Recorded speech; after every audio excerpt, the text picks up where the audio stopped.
नमस्कार, मैं हूं शंकर। न्यूज बाइस्कोप में आप सबों का स्वागत है। झारखंड की राजनीति में इन दिनों क्या कुछ चल रहा है, इसे देखकर बड़े बड़े राजनीतिक विश्लेषक भी हैरान हैं। अगर बात की जाए तो कुछ दिनों पहले कहा जा रहा था कि कांग्रेस के 12 विधायक टूटने वाले हैं। उसके बाद सुप्रियो भट्टाचार्य जेएमएम के वरिष्ठ नेता हैं, केंद्रीय महासचिव हैं, उन्होंने ये बयान दिया कि बीजेपी के 16 विधायक जेएमएम के संपर्क में हैं, वो आना चाहते हैं। और अब बीजेपी ये दावा ठोक रही है कि जेएमएम के 21 विधायक बीजेपी में आना चाहते हैं। ऐसे में कुछ कह पाना मुश्किल है कि आखिर सच्चाई क्या है और क्या कुछ होने जा रहा है। अगर पिछले 2-3 दिनों की राजनीतिक गतिविधियों पर गौर किया जाए तो एक प्रकरण सामने आया और बड़ी जल्दी उसका पटाक्षेप भी हो गया। अचानक से जो अलग अलग स्टेट के गढ़वा, पलामू, खूंटी, जो उनके जिलाध्यक्ष हैं, उनके ट्विटर अकाउंट पे ये स्लोगन चलने लगा कि हेमंत नहीं तो कौन। और जब न्यूज बाइस्कोप ने इस बारे में पड़ताल की तो दूसरे दिन पता चलता है कि ये स्लोगन फिर से हटा दिया जाता है। इस बारे में पूछताछ की गई तो हम आपको सुनाते हैं कि सुप्रियो भट्टाचार्य जी ने क्या कहा। कर रहा नहीं, कर रहा था है, अभी भी है। अब कोई स्क्रीनशॉट लेकर कर रहा है तो वो अलग बात है। नहीं, वो देखिए, कुछ उत्साही लोग हैं और ये होता ही है। ये भारतीय जनता पार्टी ने भी इस तरह से कैंपेन चलाया, मोदी नहीं तो कौन। और कोई जो अपना अपना नेता जिनको समझता है उस पर लोगों का राय जानना चाहता है। इसमें पार्टी का कोई पॉलिटिकल स्टैंड इस पे नहीं है। ये कार्यकर्ताओं का अपना जो जज्बा है, उस जज्बे को सब कोई सलाम करता है। इसको अन्यथा और नहीं लेना चाहिए। हटा भी लिया गया। देखिए, जब चूंकि पार्टी का स्टैंड नहीं था इसलिए उसको हटा लिया गया। तो क्या आपके तरफ कोई आदेश दिया गया कि हटा दीजिए सब लोग? नहीं, जो हम लोगों को जब सूचना मिली तो हम लोगों ने पूछा कि कोई कहीं का निर्देश है क्या? बोला नहीं। तो नहीं है तो मत चलाओ। तो सुना आपने, पार्टी भी ये बता नहीं पा रही है कि आखिर किसके आदेश पे, आखिर क्यों ये स्लोगन लगाया गया। इस स्लोगन के मायने अगर निकाले जाएं तो पहला इसका मायने ये निकलता है कि जिस तरह से हेमंत सोरेन पे कई मामले चल रहे हैं, खान आवंटन का मामला है और भी कई मामले हैं, ऐसे में चुनाव आयोग के सामने कई बार बातें इस तरह की आती हैं कि उनकी सदस्यता खत्म हो सकती है। तो क्या वाकई में अगर हेमंत सोरेन की सदस्यता खत्म होती है तो उनके बाद कौन? बसंत सोरेन, सीता सोरेन या पार्टी के विधायकों में से तीसरा कोई? अगर नेगेटिव तौर पे देखा जाए तो ये मतलब निकलता है। पॉजिटिव तौर पर देखा जाए तो जो जेएमएम के कार्यकर्ता बता रहे हैं कि उनके बिना झारखंड में नेतृत्व करने वाला कोई नहीं है। हम हमारे संवाददाता शाहनवाज जी से समझने की कोशिश करते हैं। शाहनवाज, आप भी लंबे अरसे से जेएमएम को कवर कर रहे हैं, देख रहे हैं, और जेएमएम एक अनुशासित संगठित पार्टी मानी जाती है। वहां किसी की इतनी मजाल नहीं होती कि कोई अपने मन से कोई ट्वीट कर दे या स्लोगन लगा दे। लेकिन जिस तरह से ये प्रकरण सामने आया है, मायने क्या है इसके? बिल्कुल, जिस दिन हम लोगों ने ये खबर चलाई उसके बाद कई रिएक्शन आने लगे और अल्टीमेटली ये हुआ कि तमाम लोगों ने अपने वो उस पोस्ट को ही हटा दिया। लेकिन पोस्ट हटा देने से बात खत्म नहीं हो जाती है और ये कहीं ना कहीं पता चलता है बिल्कुल प्री प्लान तरीके से और सुनियोजित तरीके से तमाम जिलों के लोगों ने ट्विटर हैंडल पे इस पोस्ट को अपलोड किया। लेकिन अहम सवाल ये है कि आखिर इस टाइमिंग जो टाइमिंग अभी है वो ये बताता है कि झारखंड की हेमंत सोरेन सरकार चारों तरफ से घिरी हुई नजर आ रही है। खुद जो उनके मुख्यमंत्री के जो विधायक प्रतिनिधि हैं फिर वो 6 दिनों के ईडी के रिमांड पर चले जाते हैं। दूसरी तरफ जो खनन मामले में मुख्यमंत्री की विधायकी को खतरा जताया जा रहा है।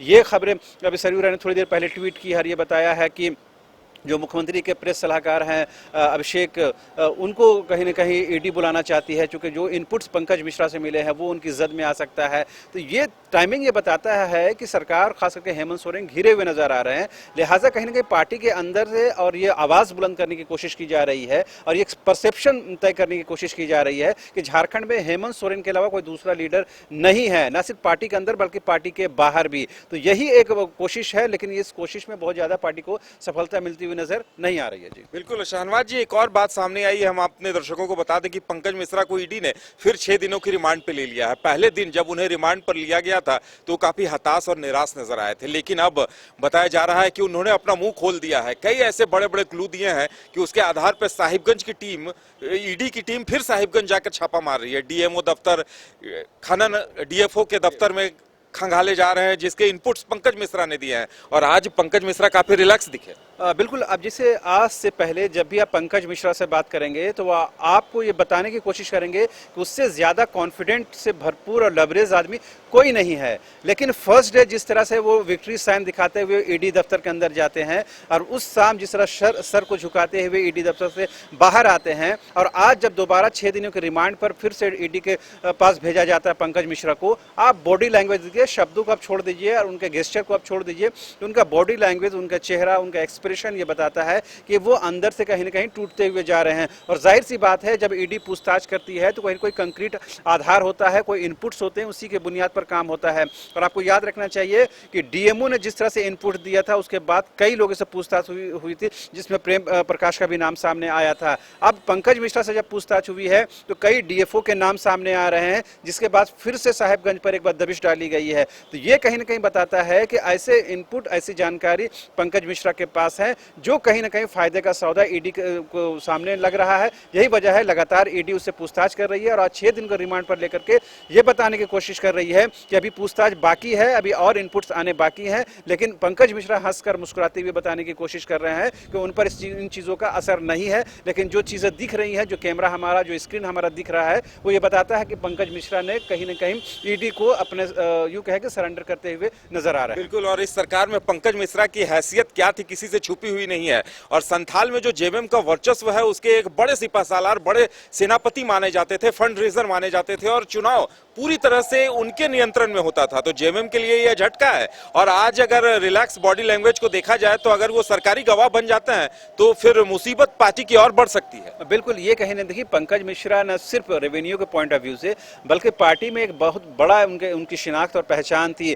हालत ये थी कि जो पार्टी के जो कैडर थे, कई जिलों से उनके पक्ष में विरोध भी होते थे, समर्थन भी होते थे। इवन कि पार्टी के अंदर से लोबिन हेम्ब्रम की बात कर ले, सीता सोरेन की बात कर ले, ये लोग विरोध भी करते थे। हालांकि नाम तो नहीं लेते थे, लेकिन ये विरोध जाहिर करते थे कि ऐसे लोगों को पार्टी से बाहर किया जाए जिससे पार्टी की साख को नुकसान हो सकता है, मुख्यमंत्री की पहचान की आइडेंटिटी को नुकसान हो सकता है। आज वो नौबत कहीं ना कहीं आती हुई नजर आ रही है। और 2 दिन पहले जब लोबिन हेम्ब्रम से हमारी बात हो रही थी, उन्होंने ये कहा था, और उनके जो पुराने जो सहयोगी उन लोगों ने ये बताया था कि जो जेएमएम के अंदर है कई ऐसे सांप आ गए, उन्होंने ये नाम तो नहीं लिया, ये बताया कई ऐसे सांप आ गए हैं जिससे पार्टी को नुकसान हुआ है, लेकिन लोबिन हेम्ब्रम को उन लोगों ने सपेरा बताया। तो ये कहीं ना कहीं पार्टी के अंदर से ये आवाज उठती रही है कि ऐसे लोगों को बाहर किया जाना चाहिए जो पार्टी के नाम पर फायदा उठा रहे हैं और पार्टी की छवि को नुकसान पहुंचा रहे हैं। बिल्कुल, तो पूरे परिप्रेक्ष्य को देखा जाए तो कहा जा सकता है कि और चंद दिनों का इंतजार, फिर तस्वीर स्पष्ट हो पाएगी कि 16 विधायक, 21 विधायक और पंकज मिश्रा की मुस्कुराहट के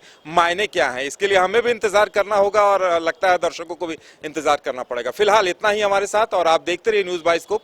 नमस्कार।